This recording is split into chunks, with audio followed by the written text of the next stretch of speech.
Lesson 8, the Hungarian Uprising of 1956. Do pay close attention to this, people. Please, please, please. The examiners love to quiz you on the minutiae of this.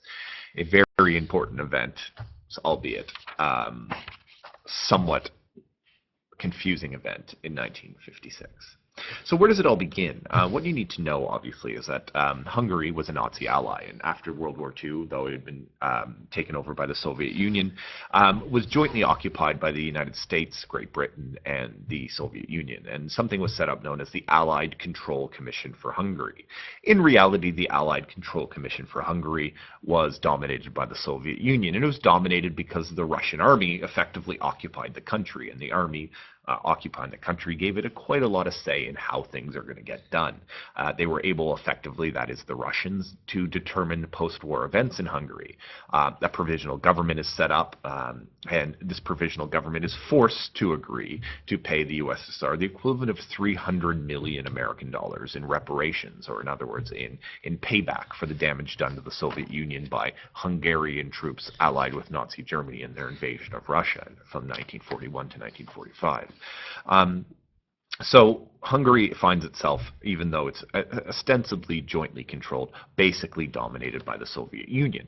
In 1947, elections are held in Hungary. Now, the Allied Control Commission is able to force through elections, and the result of that elections results in something known as a smallholders party. This is a non-communist party winning those elections and getting 57% of the vote. Obviously, this scares the Russians. They don't want a democratic-leaning government in charge in Hungary, and as such, the Soviet general, who's in charge of the occupation forces in 1947, refuses to allow the smallholders party to take power. In fact, he forces, literally, the butt of a rifle, the smallholders party members into a coalition with the Hungarian Communist Party. And he puts a Communist Party member, a man named Laszlo Rak, in charge of the security police, who are effectively going to carry out a purge-style event where oppositions of communism will find themselves uncomfortable. So, what's the impacts of this control? Well, remember that's underpinning all these changes and the power of the Communist Party, because obviously they're a small party, is the fact that there are several thousand Russian troops left over still occupying Hungary as a result of World War II. They've fought their way through it and they're still there. And that gives you a lot of leverage to make sure that the result you want to happen happens. And by February 1947, the domination and the power of the Communist Party, even though they did not have the majority of votes, was so great that they were bold enough to start arresting and intimidating members of the smallholders parties. Essentially, they're trying to destroy the rival for power, and quite quickly those who aren't arrested flee Hungary, which essentially means that the only massive party left is the Communist Party, and there's elections which follow shortly, and lo and behold, when the Russians are running the ballot, the Communist Party win, although in a minority government. That doesn't matter to the Communists because they're not massively focused on trying to make democracy work. They want communism to work. And shortly afterwards, the Communist Party draws up a constitution which proclaims Hungary a republic of workers and working peasants. This is a lot of a ring to the same sort of stuff that you see in the Soviet Union. And to head this is a guy called Matthias, I've almost certainly massacred that, Rákosi. Okay? Rákosi is the leader of the Communist Party in Hungary, and he is a very Stalinist in his style. He calls himself a follower of Stalin. He makes himself very loyal to Stalin by making him Hungary a member of the Cominform, and the party took direct orders from Moscow. And he himself decides to rule through fear and absolute control of all the institutions rather than in an easygoing way. As a quick fact, Miss Toth's granddad was Rákosi's driver, photo driver, until he fled because he got scared of Rákosi or something like that. Rákosi is a very much a sort of loathsome but strict, brutal dictator who believes that he sees himself as only almost a secretary of Stalin in Europe. Now, Stalin obviously loves Rákosi because Rákosi is a man of like-minded style who can also follow orders. And Rákosi basically does anything that Stalin demands. So Rákosi will, of course, in very Stalinist ways, use terror and brutality to keep control. He'll purge an estimated 2,000 people, 200,000 political opponents will be thrown into prison. He'll create his own secret police, similar to Stalin's OVRA or NKVD, and he calls it the AVH. And these people are hated and dreaded part of Hungarian life. And really, this becomes a very repressive society. Religious teaching in schools, because, of course, communism is anti-religion. Religious teaching in schools is removed from the education system, which upsets a lot of Hungarians who are deeply, deeply Catholic. The leader of Hungarian Catholics, a man named Cardinal Mindzentry, finds himself imprisoned for life. So, similarly, on the economy, Stalin's vision that the Eastern European countries will be feeding resources into the mother country and helping the Russian economy rather than themselves is bore out. Remember, if you remember, Comecon is the one which, inverted commas, coordinates. And by coordinates, it means you do this and it helps us. And the economy, because Rákosi is so loyal, the economy is entirely dictated by Comecon. It prevents, for example, trade with Western Europe, which is very profitable, and even receiving martial aid. Remember, the Americans offered martial aid to all countries, not just those in the West. Rákosi also allows the Hungary to trade on uneven terms with the USSR. Basically, the Hungarians have to give produce, food, raw materials, and the few amount of stuff they produce to Russia for far less than they're worth. And in return, they have to pay quite a lot more for the stuff that they import. So essentially what this means is Hungary is suffering in terms of how much it's creating and being exploited, with the willing acceptance of Rákosi, because Rákosi sees himself as, once again, almost the representative of Russia in Hungary, although remember that he is a Hungarian himself.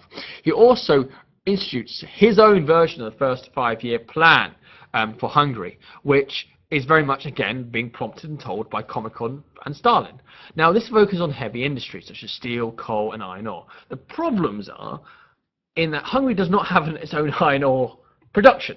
So it doesn't actually have the raw materials to make steel, but they've still got this weird 5-year plan which says we need to make steel. So they spend loads of money trying to import steel from coal from other places, building steel from scratch, and then making steel, which they'll again sell at a massive discount to Russia, losing the money. And therefore, there's also not simultaneously not focused on consumer goods, not focused on stuff that people need in everyday life.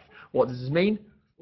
Very little gain economically for the Hungarians, but also living standards of the average Hungarian drops, and Rákosi becomes deeply, deeply unpopular, which is then obviously explains why he is at the same time purging and creating a terror state.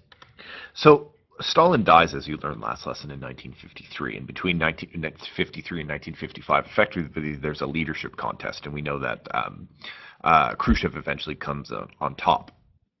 When Stalin dies, there's a caretaker leader, a man named Malenkov, and really all you need to know is that he sort of held the fort down until they could decide finally on Khrushchev taking over from Stalin. But Malenkov is also in charge of governing a little bit during this time, and he does not like Rákosi.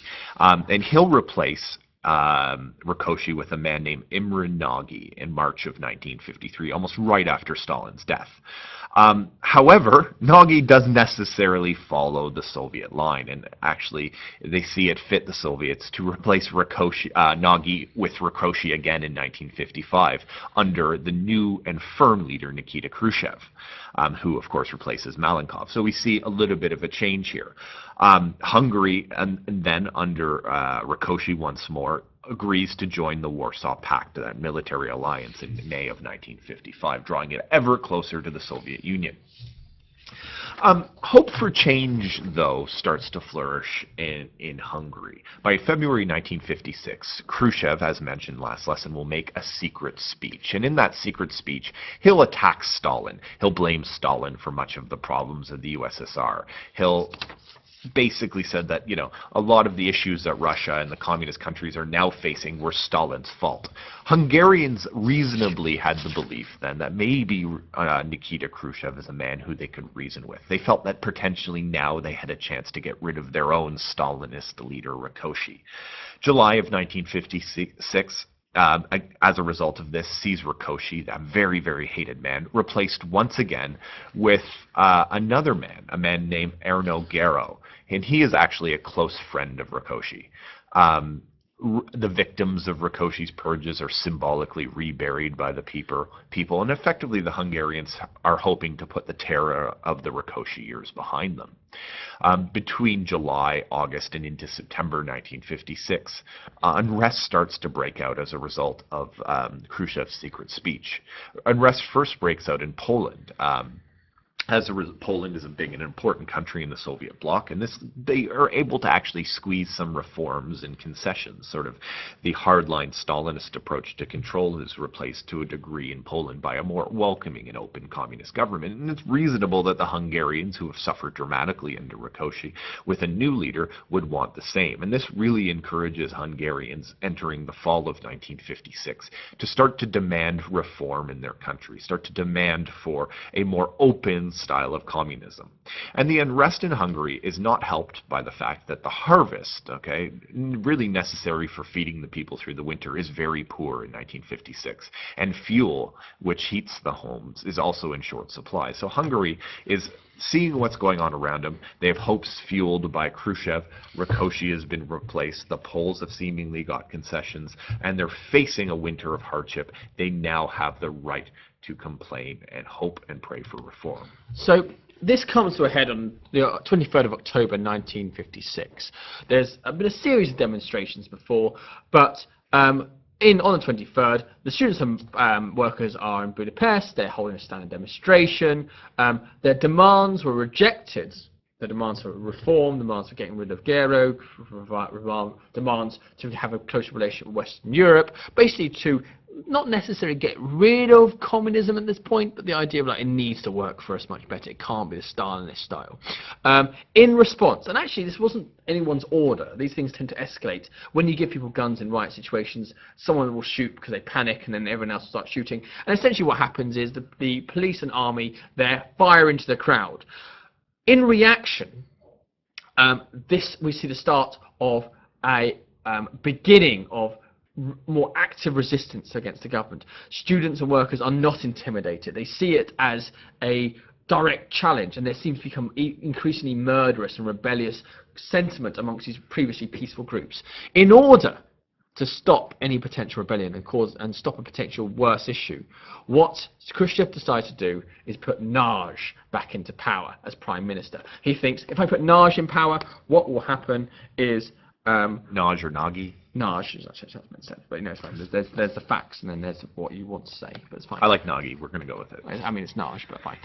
There's Nagy, and Nagy is a symbol of the reforming guy. The reason Nagy was actually replaced in 1955 by Khrushchev was because he was seen as too much of an adventurous, easygoing, anti-terror reformist. Because Nagy is a good guy. Nagy believes that he is a communist, and he loves communism, and never say he's an anti-communist, but he believes for communism to work, it has to rely on giving people what they want, not fear. So he talks about, as we shall see, all sorts of scary stuff. But the idea is, if we put this man in charge, people will not want to rebel because they think their leader has their interests at heart. So what you get is sort of the crisis beginning to escalate. Nagy begins talks with the USSR to remove the tanks to stop the uprising.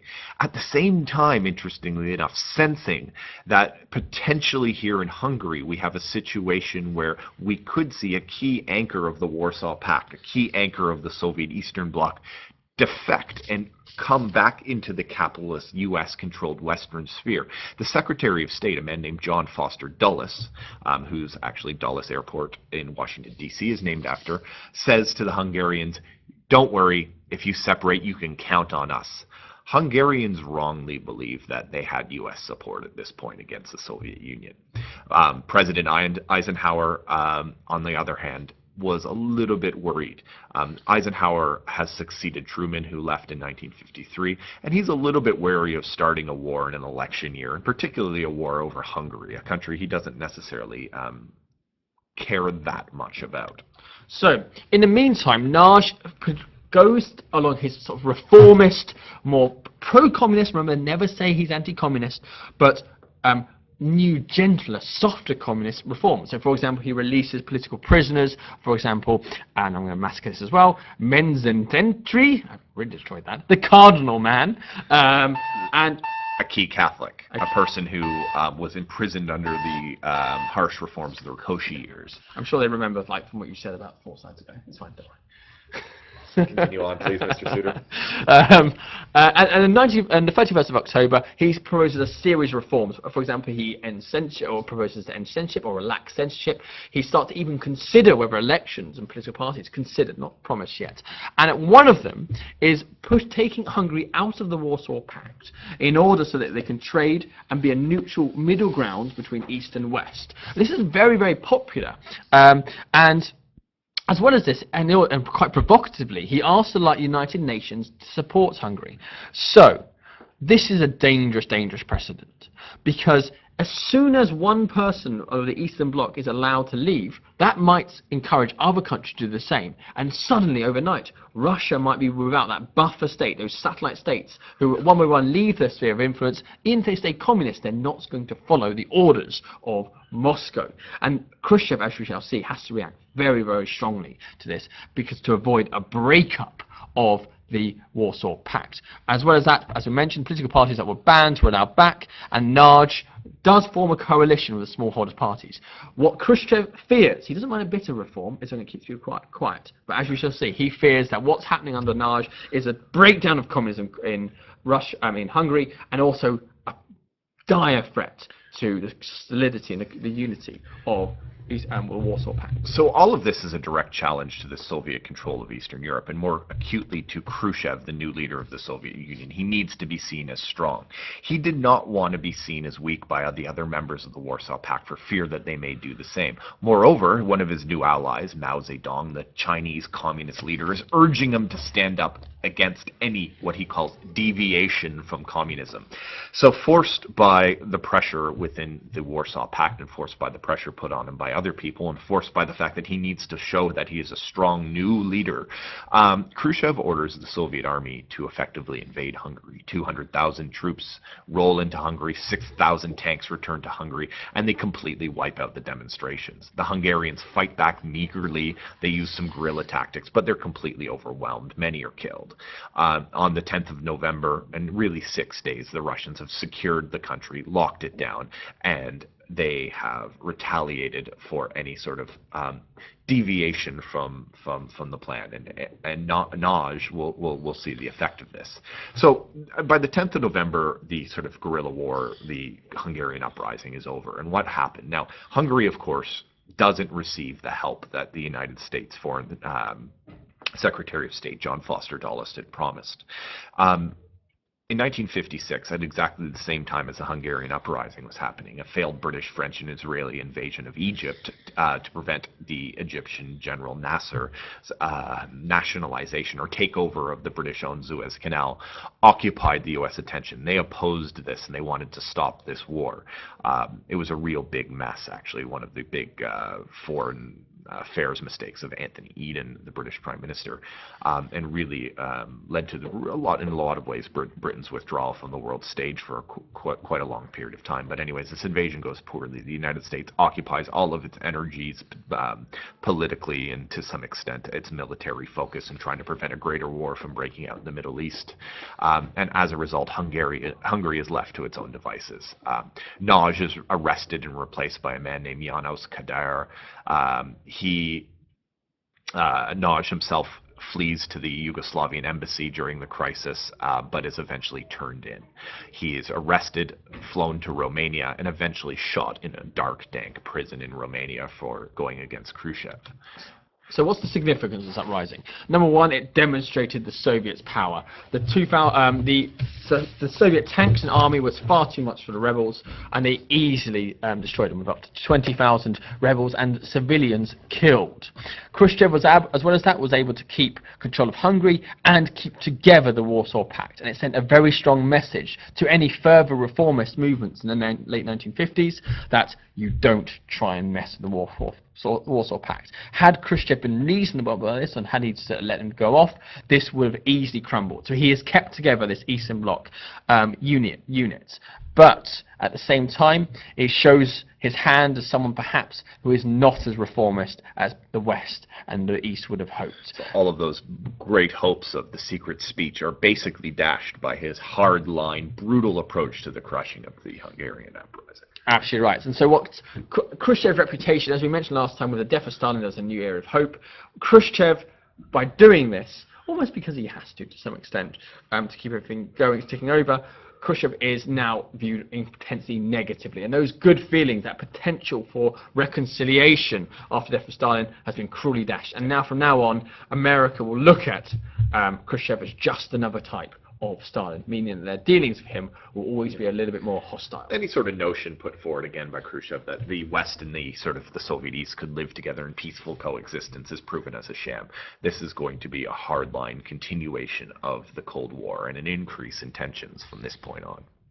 Absolutely right, but it does buy the Russians at least another couple of decades. That's it for this lesson. Mr. Rain? Mr. Suter.